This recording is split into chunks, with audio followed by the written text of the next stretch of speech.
So today we're going to talk a little bit about why some substances dissolve and others don't. In order to take a look at those, there's going to be two videos here. The first is going to talk about the three different types of substances that we're going to need to be aware of. This is just a review from previous units and a couple of terms that we're going to need to know before we jump into figuring out why things dissolve. First term that you need to know is the word miscible. This means that there are two things that can mix together, like sugar and water. Then you also would need to know the word immiscible, which means two things that cannot mix. So, for example, oil and water. When we talk about why some things dissolve and why some don't, we use the term like dissolves like. That means a nonpolar substance will dissolve another nonpolar substance, or a polar substance would dissolve another polar substance. So substances that have similar intermolecular forces or forces between molecules are usually soluble in one another. The key word is key part is identifying which substances have similar intermolecular forces. So in order to take a look at that, we are going to review the three different types of substances that we know about. The first are ionic bonds. We know that ionic bonds are made up of two parts. First, a cation, which is a positive ion. Typically, these are metals. Sometimes you could have a cation that is such as NH4+, which is a group of nonmetal elements, but they have a positive ion. So they're not a metal, but they're still a cation. Then they're also made up of an anion, which is typically a nonmetal or a group of nonmetals that have a negative charge. The key thing to know about ionic bonds is that there are very large differences in electronegativity. So your metal or your cation is going to have a very low electronegativity, where your nonmetal or anion is going to have a high electronegativity. This means that the anion is going to take the electron or the valence electrons from the cation. In this case, electrons are transferred. Those large differences in electronegativity allow a positive ion and a negative ion to occur. When this happens, this kind of allows ionic compounds to dissolve in polar compounds such as water, because we know that salt is soluble in water. Well, salt is an ionic compound and water is a polar covalent compound. That doesn't really fall into the like dissolves like category. However, it's possible because sodium chloride has such large difference in electronegativity, which is similar to the way polar compounds react or act. So when NaCl dissolves in water, it's going to break down into its cation and its anion, Na plus and Cl minus.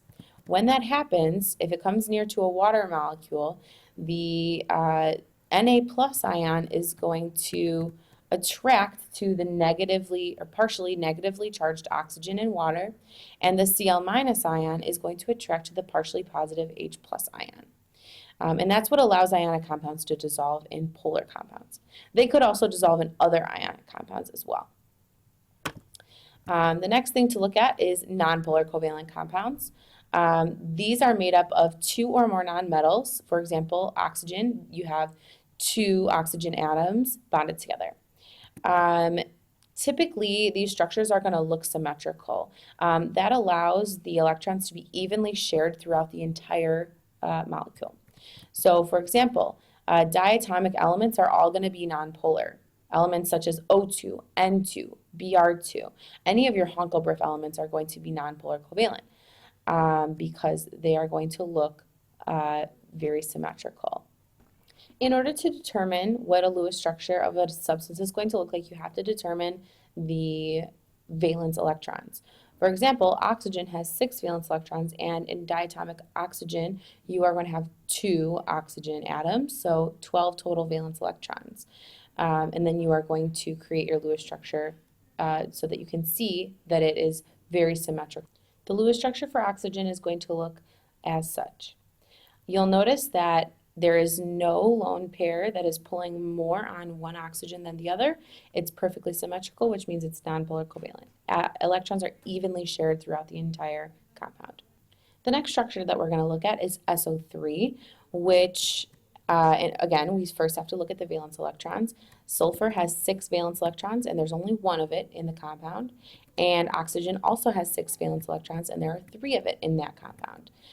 So if you add that all up, you end up with 24 valence electrons. When you are drawing the structure, your S is going to go in the middle, your oxygens are going to go on the outside, and you're going to want to fill up everybody's octet with 8 valence electrons. As you're doing that, you want to count them up, and you're going to notice that you have 24 valence electrons, but sulfur does not have a full octet. So one of your oxygens is going to have to share its electrons with sulfur. So you end up with a structure that looks like that. What you'll notice is that there's no lone pairs on the central atom. I'm sorry, I have to get rid of my picture here to show you the most important part of determining whether a substance is symmetrical. You need to look at the central atom and identify if there's lone pairs or if there's not. No lone pairs will tell you, or no lone pairs on the central atom will tell you that the substance is symmetrical and therefore nonpolar. The last part of this video is going to talk to you about identifying polar covalent bonds, where again you're going to have 2 or more nonmetals, but this time your electrons are not evenly shared among or across the molecule. Typically when that happens, you are going to have a lone pair on the central atom. So that's what you're looking for in your structure. We've done the structure for water a couple of times, so we're going to do the PCl3 structure. First, you know that phosphorus has 5 valence electrons, and there's only 1 of those atoms. And chlorine will have 7 valence electrons, and there's 3 of those. So 21 plus 5 is going to give us 26 valence electrons. We're going to put phosphorus in the middle of our structure, and you're going to have 3 chlorines along the outside. Each of those chlorines needs to have 8 electrons surrounding it, as well as the phosphorus.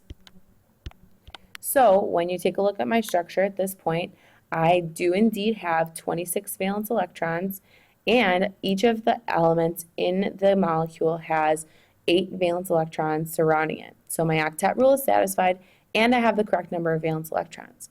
So when that happens, now you have to look at that central atom. We do have a lone pair on phosphorus, which is going to indicate to us that this is a polar covalent compound. So that's how you determine the difference between polar, nonpolar, and ionic compounds, and kind of an introduction to predicting solubility.